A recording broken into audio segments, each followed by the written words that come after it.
Otobüsü bulmam gerekiyor. Neler yaşadık neler tabii. Interesse pero esta com passageiros. Aynı sana benzer bir durum. Arkadaşımın başına geldi. Heriften 70 dolar para almışlar. Yani şöyle yaparsak eğer bizim 1 liramız onların 2,5 lira. Ve kendi kaymağımız var. Arkadaşlar hepinize yeni bir video ile selamlar. Kardeşiniz Özbekistan Taşkent'te ve bugün Kırgızistan Bişkek'e gidecek. Yine önden kayda girdim çünkü beni evinde ağırlayan o aile, o misafirperver aile abi dolma yapmış. Zaten bu non ekmeğinden çok bahsettim. Yoğurt. Abi çok misafirperverler. Beni bırakmıyorlar. Halalarıyla falan tanıştım bugün. Bir de Tatar Türk'ü. Tataristan'dan göçmüşler. Daha doğrusu sürgün edilmişler. Evin babaannesiyle tanıştım. Ya ne zorluklar çekmiş. Bir de gezerken başka ülkenin, başka milletin tarihine de böyle denk gelmek beni mutlu ediyor. Bunların hepsini Instagram adresimde paylaştım. Oradan izleyebilirsiniz. Bugün Taşkent'ten otobüsüm var Bişkek'e. Bir 700-750 lira falan bir ücretle 700-800 kilometre yol gideceğim. 2 tane sınır geçeceğim. Bir Kazakistan, sonra Kazakistan'dan Kırgızistan'a geçeceğim. Kayda değer bir yolculuk olduğunu düşünüyorum. O yüzden kayda erken girdim. Ve buraya böyle veda ediyorum. Bakalım bugün bizi nasıl manzaralar bekliyor. Yol başladı. Bu kardeşim Muzaffer. Dostum her şey için teşekkürler, sağ olasın. Rica ederim. Vallahi sen ailen çok güzel ağırladınız beni. Şimdi dedim gelme. Mutluluk duyuyoruz. Vallahi ama yine de geldim. Umarım ben de seni Türkiye'de bu şekilde ağırlarım. İnşallah. Mihman diyorlar burada misafire. Mihmanlık yaparım inşallah. Ben gibi bir yolcu var burada. Aleykümselam kardeşim. Abimiz malzemeyi yüklemiş katıra. Önden katır çekiyor gidiyor da. Bu da ileri versiyonu, üst model.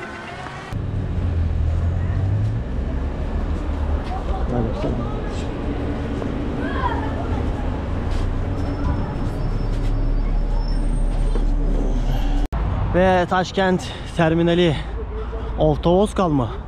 Avtovokzal. Avtovokzal. Eyvallah Taşkent. Yine görüşeceğiz.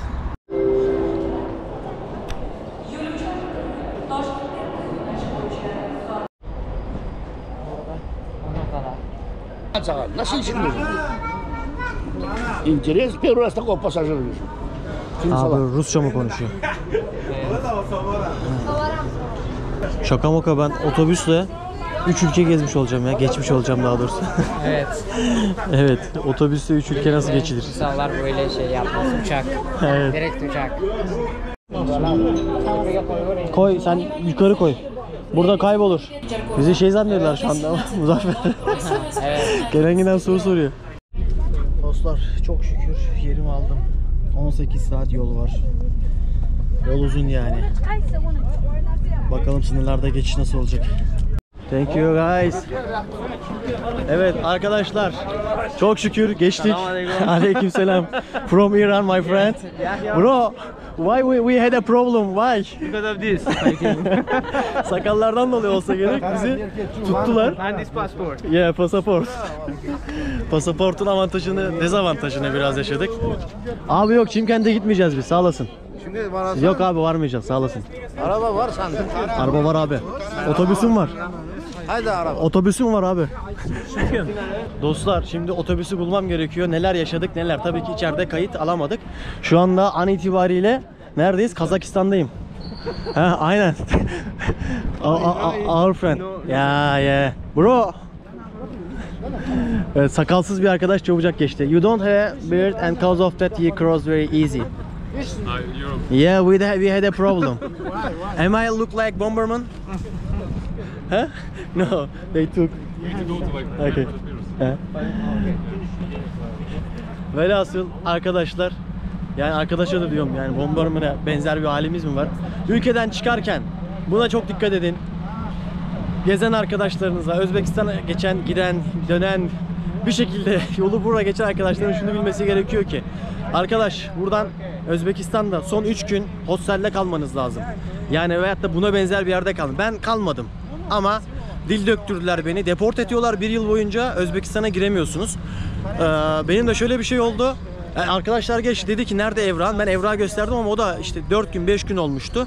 Sonra dün de arkadaşla yapmaya çalıştık. Olmadı. İnternet sitesinden de olmadı. Hastaneye gitmeniz gerekiyor son 3 gün veyahut da hostele gitmeniz gerekiyor veyahut da siz evinde konaklayan insan internetten bunu girmesi gerekiyor. Arkadaş denedi ama olmadı. En temizi son 3 günden bir gün de olsa hostelde kalmak, Özbekistan'dan çıkarken, yoksa deport edilebilirsiniz. Aklınızda bulunsun. Ve oradan çıktık. Orada dil döktük. Bir şekilde çıktım. Oradan sonra bitmedi. Ya biz buralara vizesiz giriyoruz. Buraya vize ihtiyacımız yok bu arada. Sonra benle işte İranlı arkadaşın İranlı arkadaşın pasaportunu aldılar. Bize dediler ki siz geleceksiniz bizle. Dedik nereye? Nereye olduğunu da söylemiyor. Problem var mı diyoruz. Problem yok diyor. Pasaportu aldı gitti. Sonra biz kontrolden geçtik. Sonra bizi bir deftere kaydettiler. Sonra biraz bekledik. Oradan sonra Kazakistan'a giriş yapabildik. Şimdi bir tane daha sınır var. Şimdi Kırgızistan'a geçeceğiz. Umarım Kırgızistan'a geçerken bir problem olmaz. Velhasıl burada da bir action yaşadık yani, anlayacağınız. Yani sınır geçişleri stresli oluyor biraz. Vizesiz ülkeye girerken bile bir action yaşadık. Aklınızda bulunsun bildiklerim hususlar. Böyle bir tavırda bulunabilir. Ya bu arada maalesef ya bu ülkelerde rüşvet var arkadaşlar. Bunu herkes biliyor ama kimse dile getiremiyor. O yüzden beni tutan herif de havaya baktı, sağa baktı, elini avuşturdu, bir şeyler yaptı filan. Ondan sonra ben de direttim. Ben dedim YouTube'a içerik üretiyorum şöyle böyle filan. Burada bir çocuk var. O da şey diyor. Aynı sana benzer bir durum. Arkadaşımın başına geldi. Heriften $70 para almışlar. Diyeceklerim bu kadar. Şimdi otobüse geçiyoruz. Bekliyoruz daha doğrusu. Burada arkadaşlar da var. Bunlarla da tanıştım. Burada bir Allah'tan birbirimizi bekliyoruz. Ya beklemesek bakıyoruz o arkadaşım mı filan diyor. Öyle geçtik. Yavaş yavaş yerleştik tekrardan. 5 saat sonra filan Kırgızistan sınırına geçeceğiz. Kırgızistan sınırına geldik ama otobüs var ya, buz yani, bildiğiniz hipotermi geçirecek insanlar. Teyzem burada kendini kapattı, üzerine battaniye aldı. Hayır, şunu anlamıyorum abi, klima yoksa arabanın, motorun sıcak havası da mı yok bilmiyorum. Kaptan bizi dondurdu yani, birkaç saat uyudum ama soğuk ısırmasından dolayı tekrardan uyandım. Sınıra geldik. Bakalım. Umarım rahat bir şekilde geçeriz saat. Su ya. Uf. Muhtemelen otobüsün gelmesi de uzun sürecek dostlar. Orada donacağız yani. Yeah, that was good. Better than night. Demin az para verdiniz diyen abi bu. Biraz daha verip klimayı çalıştıramadık. Hani sınırdan geçtim. Mutluyum, huzurluyum. Çok tutmadılar, sormadılar. Öyle didik aramadılar. O yüzden güzeldi. 2 saatlik bir yolculuğum kaldı. O bir şey değil de bizim bir arkadaş var burada, Tacik. O da üniversite okuyor burada. Çok güzel Türkçesi var, öğrenmiş Türkçeyi. Onu almadılar. Ya daha doğrusu biraz bekleteceklermiş. Sonra alacaklarmış. Dedi ki abi ben geleceğim, Bişkek'te görüşeceğiz. Son 2 saat Bişkek yolcusu kalmasın. Ve geldik Bişkek'e. Millet yavaş yavaş çözülmeye başlıyor güneşle beraber. Para bozdurmadım. Yine tam takır gidiyorum. Karga mı onlar? Daha yeni uyanmışlar. Şu kardeşim sağ olsun dedi ki sizde para falan yok. Ben bir tane taksi çağıracağım. Hepinizi bırakacağım dedi. Bana som edersin dedi. Bu arkadaşlarla zaten yolda karşılaşmıştık. Good morning my friend. Good morning. Şimdi o sağ olsun çağırdığı taksiyle beraber bizi gideceğimiz yerlere bırakacak. Ama abime baksana ya. Şu abideki rahatlıktan istiyorum. Bak ne güzel uyumuş. Ama buradaki hava şartları, benim çantamda bildiğiniz üzere çadır var. Uyku tulumum falan var ama uyku tulumu buraya yetmez gibi. Burası bayağı soğuk. Gece çok soğuk, gündüz çok sıcak. Arada neredeyse yarıya kadar. İşte abinin güzelliklerine bak ya. Yes my friend. Yes, so beautiful ha. Welcome. Welcome. Good morning. Thank you. Thank you. very much. Thank you very much. Dağlar kendini gösterdi. Ay vay. Niye Özbekistan mı? Hostele geldik. Hostel'e geldik. Hostele geldik evet. Hostel'e geldik. О, аппарат. Снимаешь, да, всё? Evet tabii tabii. Молодец. Спасибо. Давай. Давай. Соседи. Bro, thank you so much. Yeah. Really keep in Yeah, touch. love. And so thanks for everything. Yeah. See you. Okay, bye bye. Kalacağım yer Friends Hostel. Burada Ali adında bir arkadaş var.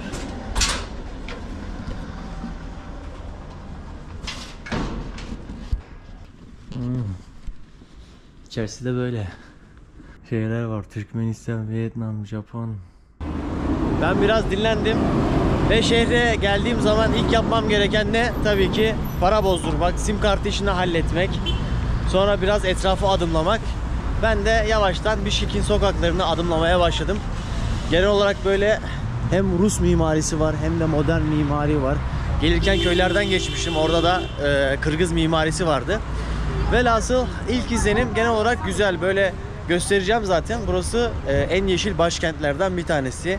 Zaten Kırgızistan çok büyük bir ülke değil. Burası da en büyük, en kalabalık yeri. Aynı zamanda ekonominin lokomotifi. Sokakları geniş, böyle gördüğünüz gibi. Şimdi sizinle beraber böyle bir yere gireceğiz. AVM burası. Sadık Yılmaz Türk markalarını görmeye başladık. Sonra para bozduracağım. Para bozdurduktan sonra da alışveriş yapacağım. Arkadaş söyledi burada bozdurabileceğimi.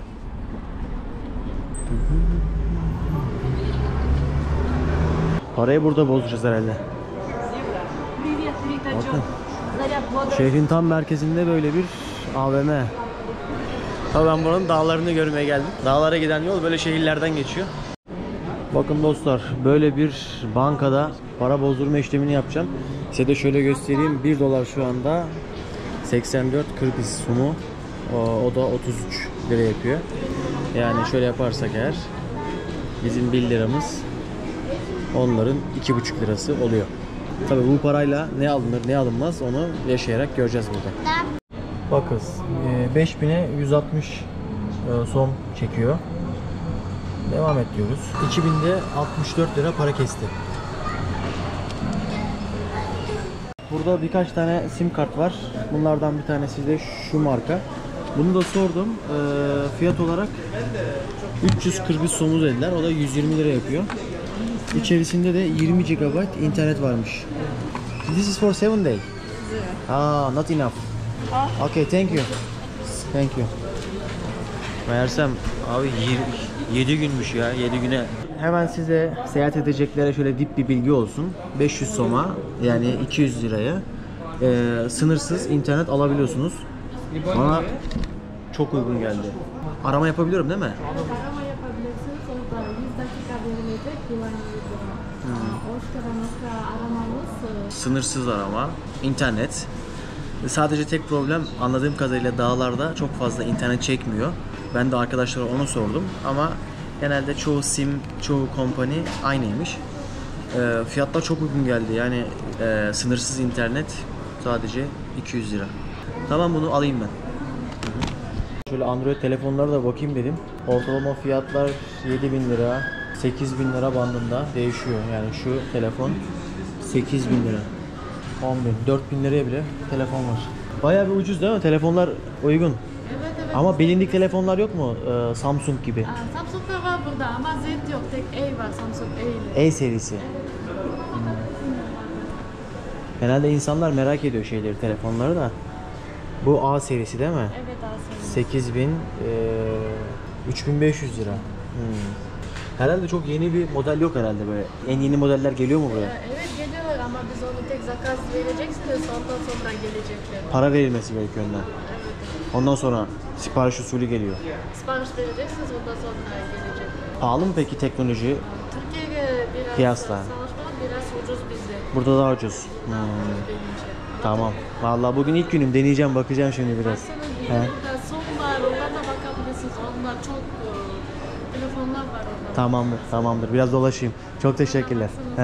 Çok sağ olun, kolay gelsin. Bu arkadaş da Türkçe biliyor. Dizilerden öğrenmiş.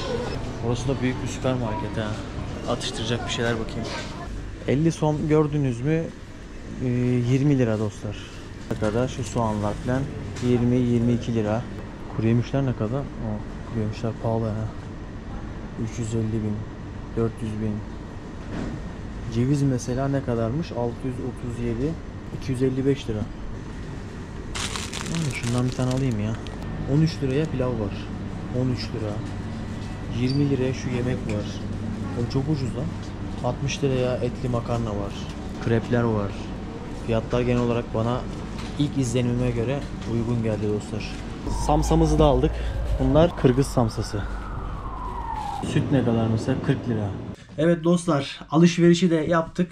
Şimdi Ali ile tanıştırayım sizi. Ali gel. Bir selam ver. Selamünaleyküm arkadaşlar. Ali bu hostelin sahibi. Dedik ki bir menemen yapalım. Bir de Türk gezginlerin şeyi vardır Ali. Ya Güney Amerika'ya da gitsem hemen böyle kahvaltıda ne yaparsın? İşte bir menemen yap, Türk mutfağından bir şey yap derler. Burada menemen var mı? Kırgızistan'da. Menemen var evet. Otel sistemlerinde vardır. Yok yani Kırgız yemeği olarak var mı? Yok bizim kültürümüzde menemen yoktur. Sabah kahvaltısında genelde ne tüketilir? Ne yenir? Sabah kahvaltısında genelde bizde reçeller falanlar yiyebiliriz. Yine tatlı yenir Evet, değil mi? evet tatlı. Yani şehirde de artık peynirler. Kahvaltıda kullanılır. Zeytin yok herhalde değil mi burada? Zeytin az kullanılır. Ya Türkiye'de çok zeytin kullanılır. Zeytin olmadığı için. Bizde kahvaltımızda genellikle ayran içebiliriz. Ayran içiliyor mu sabah? Evet. Ayran yani insana göredir. Ve kendi kaymağımız var. Hı hı. Kaymak biliyorsunuz. Biliyorum, kaymak ve biliyorum. tereyağı, doğal tereyağlar var. Bal var yani Kırgızistan'da güzel üretilir. Kahvaltıda bunları kullanabiliriz. Anladım. Ve bizim kültürümüzde de kahvaltıda yumurta Tüketilir mi? İyi tamam. Evet. O yüzden bugün menemenimizi yapacağız. Ondan sonra bir güzel afiyetle yiyeceğiz.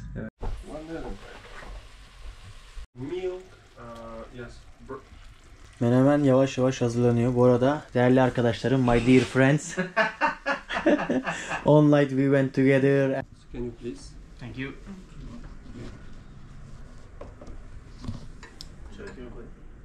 Esti, nereden geldin? Kırgızistan. Kırgızistan'a valla ben şeflik olarak geldim buraya. Bizim Evet.